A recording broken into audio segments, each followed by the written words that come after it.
সুপ্রিয় মৎস্য চাষী ভাই ও বন্ধুরা, আসসালামু আলাইকুম। বরাবরের মতো আজকে আপনাদের মাঝে নতুন আরেকটি ভিডিও নিয়ে হাজির হলাম। দেশ ও প্রবাস থেকে যারা আমাদের এই ভিডিওটি দেখছেন তাদেরকে জানাই আন্তরিক শুভেচ্ছা ও অভিনন্দন। সো ভিউয়ার্স, আপনারা আমার স্ক্রিনে দেখতে পাচ্ছেন এটা অরিজিনাল চকলেট কালার হাইব্রিড মাগুর মাছের পোনা। আপনারা যারা এই অরিজিনাল হাইব্রিড মাগুর মাছের পোনাগুলো চাষ করতে চাচ্ছেন তাদের জন্য মূলত আজকের এই ভিডিওটি। অবশ্যই ভিডিওটি সম্পূর্ণ ভিডিও লক্ষ্য করে দেখবেন, কেউ স্কিপ করবেন না, তাহলে মাছ চাষ সম্পর্কে কিছু বুঝতে পারবেন না। সো ভিউয়ার্স, আজকে আলোচনা করব এই মাছগুলো কিভাবে আপনারা বাজারজাত করবেন, কম খরচে কিভাবে এই মাছগুলো চাষ করবেন, কোন ধরনের পুকুরে চাষ করা উচিত তা নিয়ে কিছু গুরুত্বপূর্ণ আলোচনা করব। ভিউয়ার্স, আপনারা যারা ওই উন্নত মানের হাইব্রিড মাগুর মাছের পোনাগুলো চাষ করতে চান, সর্বপ্রথম আপনার উন্নত মানের পোনা দেখে ক্রয় করতে হবে।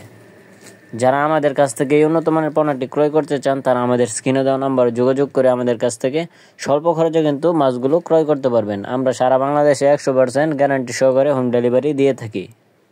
সো ভিউয়ার্স, যাদের পরিত্যক্ত পুকুর, ময়লা আবর্জনা পুকুর আছে তারা কিন্তু এই মাছগুলো চাষ করে খুব সহজেই স্বাবলম্বী হতে পারবেন। এই মাছগুলো রাক্ষসীয় জাতীয় হাইব্রিড মাগুর মাছের পোনা। এই মাছগুলোকে যত বেশি খাদ্য খাওয়াবেন এরা তত দ্রুত বৃদ্ধি পাবে। যাদের ব্রয়লার, লিটার, পচা ধরনের খাদ্য খাওয়ানোর ব্যবস্থা রয়েছে তারা কিন্তু এই মাছগুলো খুব সহজেই চাষাবাদ করতে পারবেন কোনো ধরনের খরচ ছাড়াই। সো ভিউয়ার্স, আমার হাতে যে পোনাটি দেখছেন এটি কিন্তু বড় সাইজের 4 ইঞ্চি 5 ইঞ্চি সাইজের হাইব্রিড মাগুর মাছের পোনা। এই পোনাগুলো আপনারা যদি 3 থেকে 3 মাস চাষ করতে চান তাহলে এই বাজারজাত করতে পারবেন।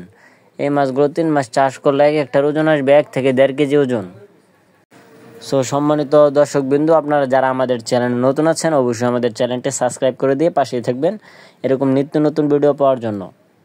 আর অথবা যারা আমাদের পেজ থেকে দেখছেন তারা অবশ্যই আমাদের পেজটি ফলো করে দেবেন। আজকের ভিডিওটি এই পর্যন্তই। আল্লাহ হাফেজ।